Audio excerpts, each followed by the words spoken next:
Hello, my name is Mike Gilsbach with the Austin Scale Modeler Society, and today we're going to talk a little bit about applying Waterslide decals. They are the most common type of decal used on plastic models. They come on sheets similar to this, and they are called Waterslide decals because you get them wet and then they slide off the backing onto the model, hence Waterslide decals. These decals are pretty good. They're pretty thick. They're new. They're not yellowed.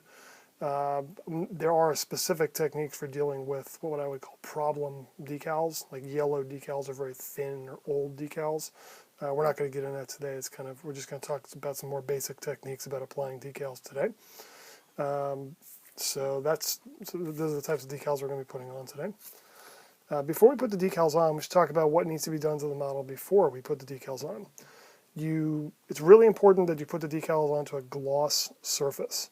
If you try to put the decals onto a flat surface, you're going to get an effect called silvering, where you get this sort of milky, translucent effect on the decals. It doesn't look good. They end up looking like decals instead of looking like they're painted on, which is the effect that we're actually going for with the decals. So to combat that, to make sure we don't have that, you want to make sure that you're putting it onto a gloss finish. So for a model like this, like our Spitfire here, it is supposed to be a flat finish. So I've sprayed the entire thing with a gloss coat. In this case, it's a coat of Future floor polish. Any sort of gloss acrylic would work, but the Future works pretty well in our case. So I've sprayed it with a coat of Future. Once the decals have all been put on the model, and once I've done my washes and those types of things, I'll go back and spray the model over with a coat of flat acrylic, and that will actually kill the sheen. It'll seal up the decals, and it'll give me the end result, the end finish that I actually want for a military subject like this. So the model's ready to go. Go to decals and talk a little bit about the things we're going to use to put them on. First thing that we have our water, of course. In this case, we're using distilled water. And the reason we use distilled water is that we want to avoid any sort of sediments or anything that we might get from tap water. Those things will end up appearing on the model, maybe give us an effect we don't want. Distilled water will avoid that. Next thing we're going to use is Tester's decal set. This is sort of an additional adhesive that we're going to use. We will use this to keep the decal supple and mobile so that we can move it around on the model and keep it from tearing as we position it on the model. And the final thing we're going to use is a product called Solvaset, which is a decal setting solution. And what this does is it softens the decal, almost to the point of liquefying it. And it's going to help the decal settle up around any sort of raised detail or any sort of panel lines so that it will naturally follow those. It's a great example of what we can do with the Solvaset. Take a look at this half track here on the hood. We've got this decal here applied. This is all one decal, but you can see how nicely it's shrunk up around the hinges and how it's sunk into the panel lines. That's all the Solvaset. The Solvaset will do that for us. Great, great stuff. So I think we're about ready. So first thing that we're going to want to do is cut the decal. Cut the decal out. We'll use a sharp X-Acto knife to do that.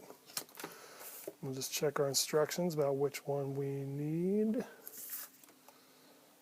And we're good. So we'll go ahead and cut it out.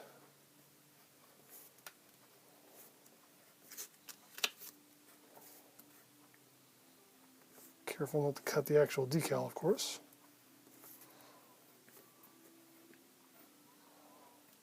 Okay. Cut it free. You want to keep your decals clear. You keep your decal sheet clear of the water. You don't want it getting wet before we're ready. So our decal's ready to go into the water. And we're going to keep it completely submerged for about 10 to 12 seconds.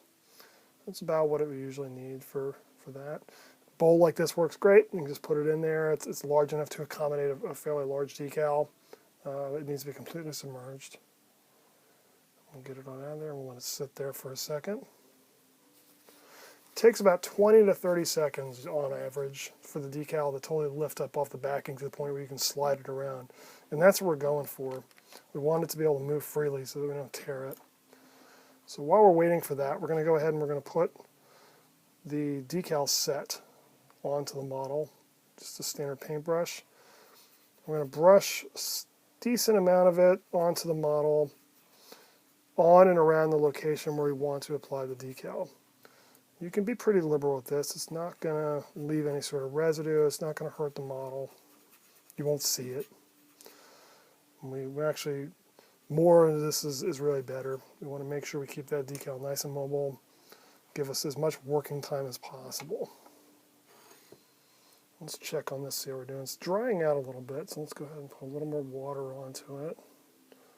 Just very gently. Oh, look at that. Okay. See, that's moving around. You can see moving in the backing. We're good to go. We'll make sure the entire thing is moving. You don't want any part of it stuck where it might tear. And then what we're going to do is ever so carefully, we're going to start to slide it off. And we're going to go ahead and slide it just like that off the backing onto the model. Kind of dab away a little extra water there. And it's pretty mobile, pretty good shape on there.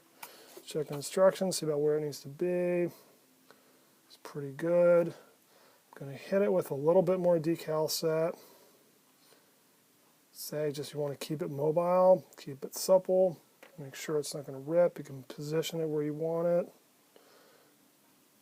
Move back a little.